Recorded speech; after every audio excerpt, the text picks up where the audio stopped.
যে এতিমকে নিজের সন্তানের মতো মানুষ করেছে, বিধবাকে মায়ের মতো আদর করেছে। সাহাবারা এটা শোনার পরে খুশিতে বাগে বাগ হলেন আর প্রতিযোগিতা করতে শুরু করলেন, এতিমকে কোনোদিন ফেলবো না, বিধবাকে কোনোদিন কাঁদাবো না। অনেক ওয়াকিয়া আছে, আজকে এতটা ওয়াকিয়া শোনাতে পারছি না, একটা ওয়াকিয়া শুনিয়ে দিচ্ছি। দরবারের সামনে একটা লিস্ট ঝুলতো, যেখানে লেখা থাকতো কৃপালপুরে কতজন বিধবা, কতগুলো এতিম লেখা থাকতো। और লেখা থাকতো অমুকের ছেলে অমুক এতিম, অমুকের মা অমুক বিধবা। যার নবীর সাথে জান্নাতের পাশে থাকার ইচ্ছা থাকতো, সে গিয়ে পাশে নামটা লিখে দিত যে আজ থেকে যতদিন আমি বাঁচবো এতিমটাকে আমার সন্তানের মতো দায়িত্ব নিলাম,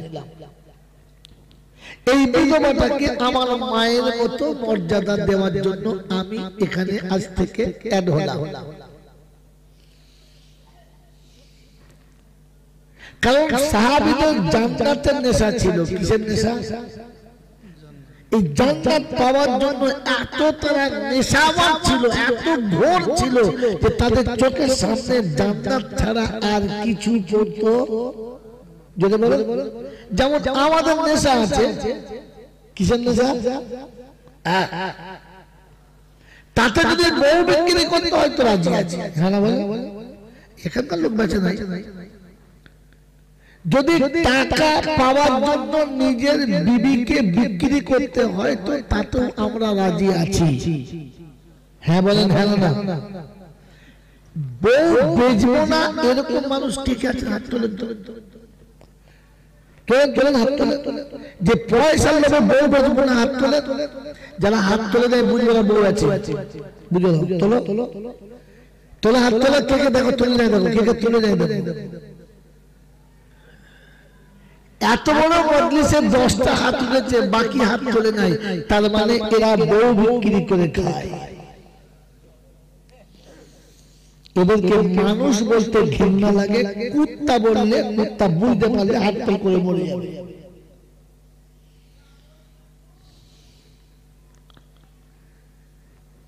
বিবি বিক্রি করে যদি খাবার শখ ছিল তো বিয়ে করতে কেন গিয়েছিল? বিক্রি করতে পারতে। জলসা শুনতে এসেছে, শেষে খাবারও পাবো বলে এরকম জবাব খাবার পরে দরজার কাছে বললেই হতো মা দুটো খাবার সে খেতে দিত।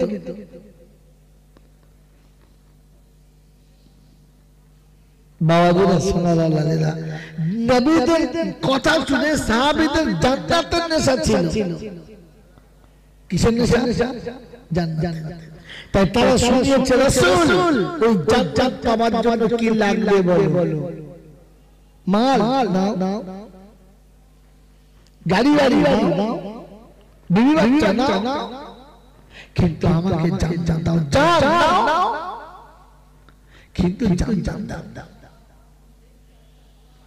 বিশ্বনবী জনাব মুহাম্মদ রাসূলুল্লাহ সাল্লাল্লাহু আলাইহি ওয়াসাল্লামের কথা শোনার পরে ওমর ফারুক গিয়ে লিস্ট দেখলেন, একটা বিধবার কাছে দেখেন নাম নাই, বলেন আলহামদুলিল্লাহ। বিধবার বাড়িতে গিয়ে বলছেন আসসালামু আলাইকুম, ফজরের নামাজ পড়ে গেছে, কি খবর মা, কেমন আছো? ভালো। তুমি কে বাবা? আমি ওমর ফারুক। কি ব্যাপার? এই আপনার ঘরে যে সারা দিনের গোসল করার পানি লাগে, ওযু করার পানি লাগে, বাথরুমের পানি লাগে, কতটা পানি লাগে, জায়গাটা দিন মা, আমি পানি তুলে দিয়ে যাচ্ছি, আপনাকে পানি তুলতে। জোরে বলো, আরো জোরে বলো। আর আমাদের বউরা পানি তুলে সারা দিন হ্যাঁ না কথা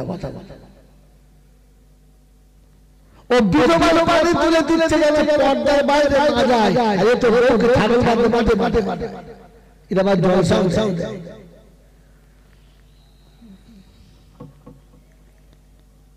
ও ও বিধবা পানি তুলে দিতে যাচ্ছে যেন পর্দার বাইরে না যায়। মাঠে কাজ করতে বউ নিয়ে যায়, লজ্জা লাগে না? মুসলমান সব দাবি করে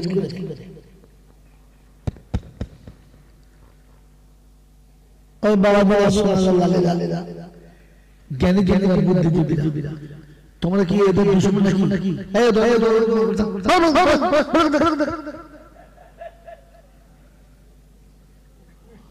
ঝুলে থাকে ওখান থেকে ঝুলতে ঝুলতে এসছে। কথা বুঝে এসছে বাবাজি? ও বলে ফারুক গিয়ে বলে পানির জায়গা থেকে পানি তুলে দেব। তো ভদ্রমহিলা বলছে বাবা এক আল্লাহর বান্দা এসে পানি তুলে দিয়ে চলে গেছে, আমার ঘরটা ঝাঁটো দিয়ে গেছে, বিছানা তুলে দিয়ে চলে গেছে।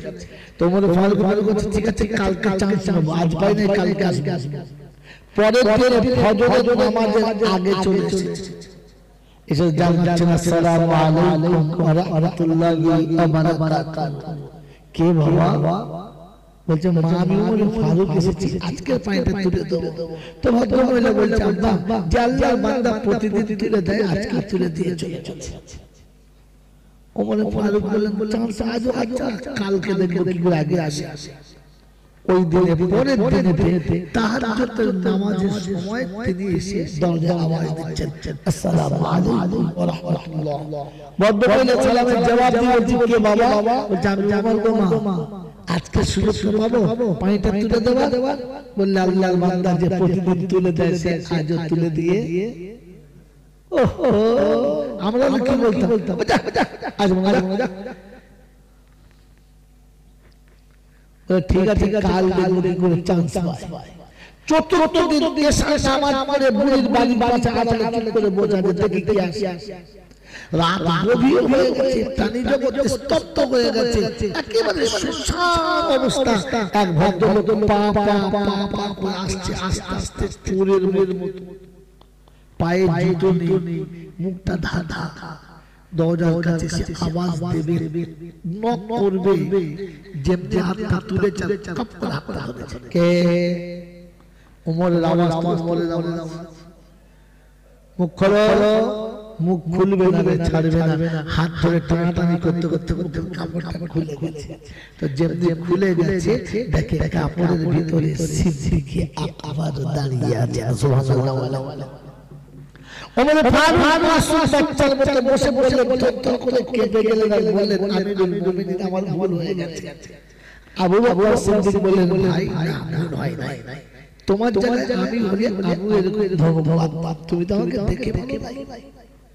ওমর ফারুক জিজ্ঞাসা করছেন আমিরুল মুমিনিন আপনি এসে খেদমত করেন, আমার তাতে দুঃখ নেই, এত রাতে জুতো পায়ে না দিয়ে চোরের মতো আস্তে আস্তে কেন আসছিলেন?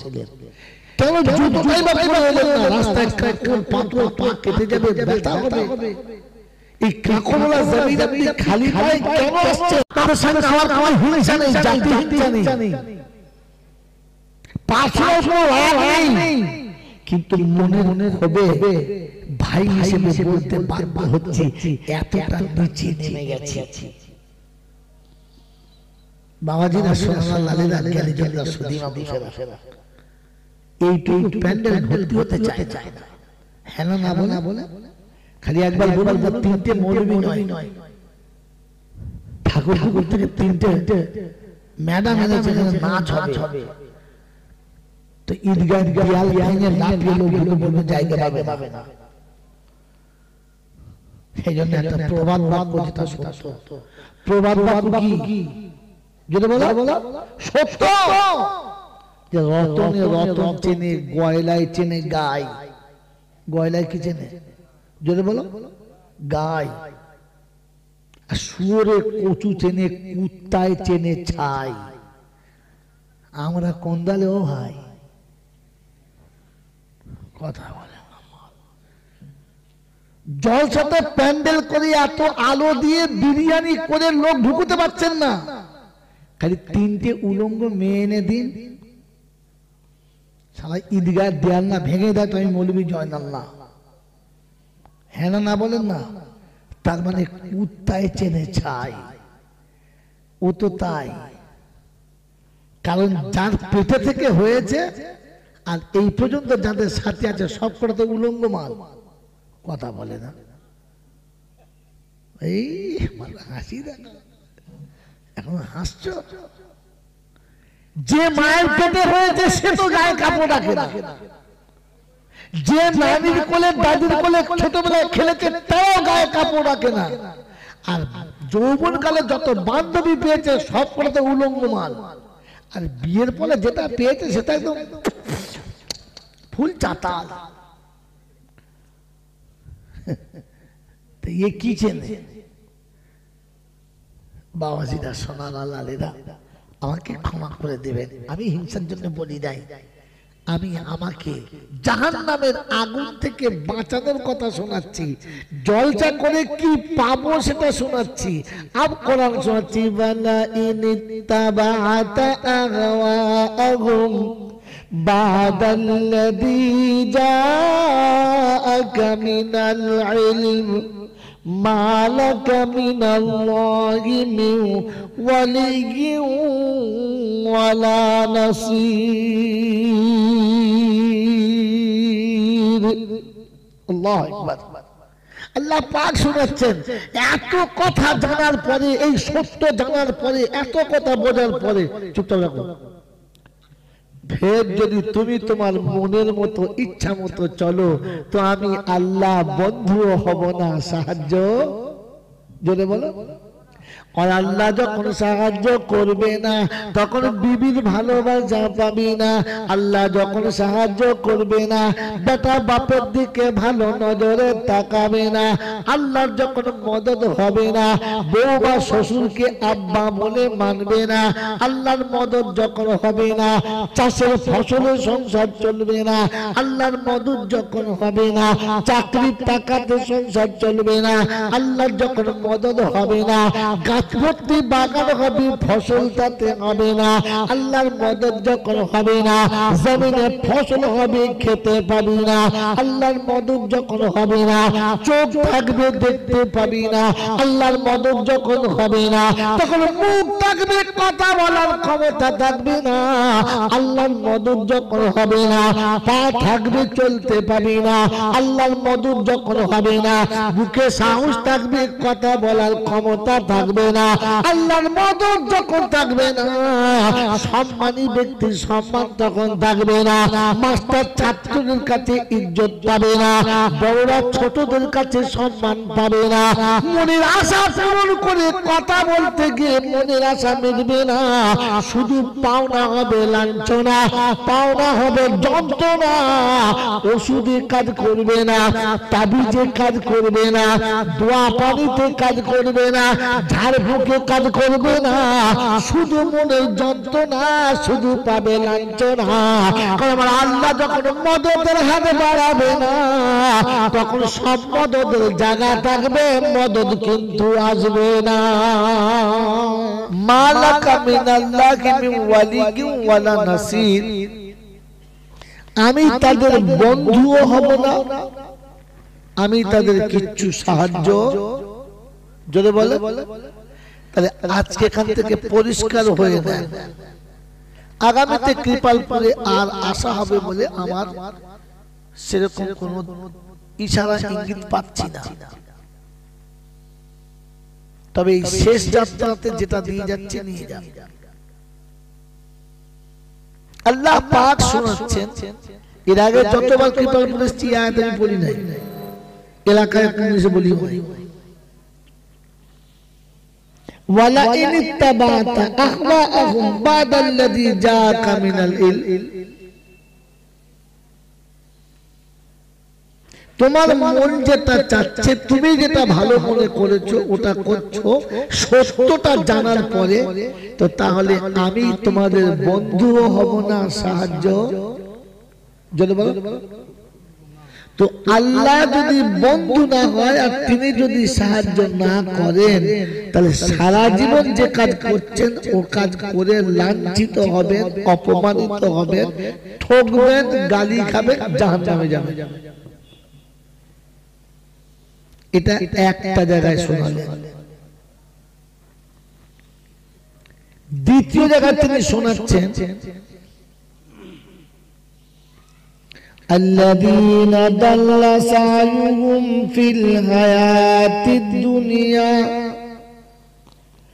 وهم يحسبون أنهم يحسنون صنعا أولئك الذين كفروا بآيات ربهم ولقائه فحبطت أعمالهم فلا نقيم لهم يوم القيامة وزنا فذلك جزاؤهم جهنم ওখানে ঢাকা রেখেছিল এখানে ওপেন করে দিয়েছে এটা 16 পারাতে সূরা কাহফের শেষের দিকে 107-8 নম্বর আয়াতে আছে চলে নিজেরা ভুল পথে কিন্তু তাদের ইতিকাদ বিশ্বাস তাদের জ্ঞান ধর্ম তাদের জ্ঞান গর্ব বলে আমরা ঠিক আছি ভালো কাজ করছি খারাপ না কিন্তু কাজটা খারাপ কে বলছে বলো আল্লাহ এই খারাপ কাজটা করে আর মনে মনে ধারণা করে যেটা করছে তা ঠিক ভুল না তো আল্লাহ বলছেন তোদের আমলগুলো আমি পৌঁছিয়ে দেব ওজনই করব না কারণ কিয়ামতে পচা মাল ওজন হয়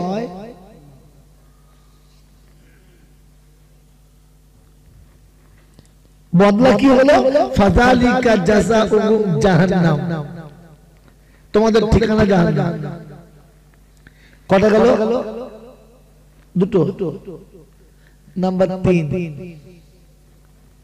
তিনি অন্য জায়গাতে শুনিয়ে দিয়েছেন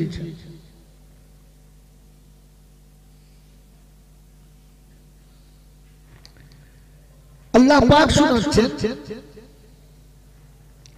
ইন্নাল লাযীনা ইয়াকফুরুনা বিল্লাহি ওয়া রুসুলিহি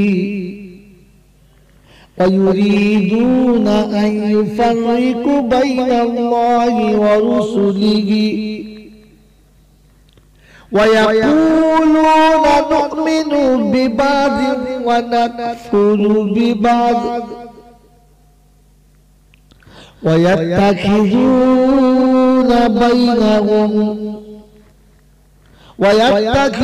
بينهم ذلك سبيلا أولئك هم الكافرون حقا এটা 6 পারা শুরুতেই আছে 4-5টা লাইনের পরে বাঁদিকের পৃষ্ঠা দেখবেন নিচে লেখা আছে যারা আল্লাহর হুকুমের অপোজিট চলে নবীর তরিকার অপোজিট চলে আর মনে মনে বলে বাবা সবটা মানতে পারছি না কিছু তো মানি আল্লাহ যা বলেছে তা সবটা মানতে পারি নাই 5 ওয়াক্ত নামাজ পড়তে বলেছে কিন্তু কি করব পারি না জুমা খালি পড়ি কখনো যখন পড়ি একেবারে না পড়া তো নয় নবী বলেছে মাথা টুপি দিয়ে চলো দাড়ি রাখো বড় জামা পরো কিন্তু কি করবো বাজারঘাট করি ব্যবসা করি তো তাই টুপিটা মাঝে মাঝে মাথায় দিয়ে দাড়িটা রাখতে পারি না খানিকটা মানি একেবারে না ويريدون أن يتخذوا بين ذلك سبيلا তারা চায় দুটোর মাঝখানে একটা রাস্তা এমন বানায় যেন ছেঁচা না হয় আর বাবা হয় মাঝামাঝি চলে কথা বলেন না আল্লাহ পাক বলেন উলাইকা হুমুল কাফিরুনা হাক্কা এরা হলো খাঁটি বেঈমান আপনাদের কাছে ওরকম মানুষ নেই সব বাইরের দেশে কথা বলছে কি মিলা এরা কি রকম মানুষ এরা কি রকম বললাম কথা বলে কি রকম বললাম একদম নির্ভেজাল আমার বাবাজির আমার সোনার বন্ধুরা এবার আমাদের পুকুরে ফেলে যান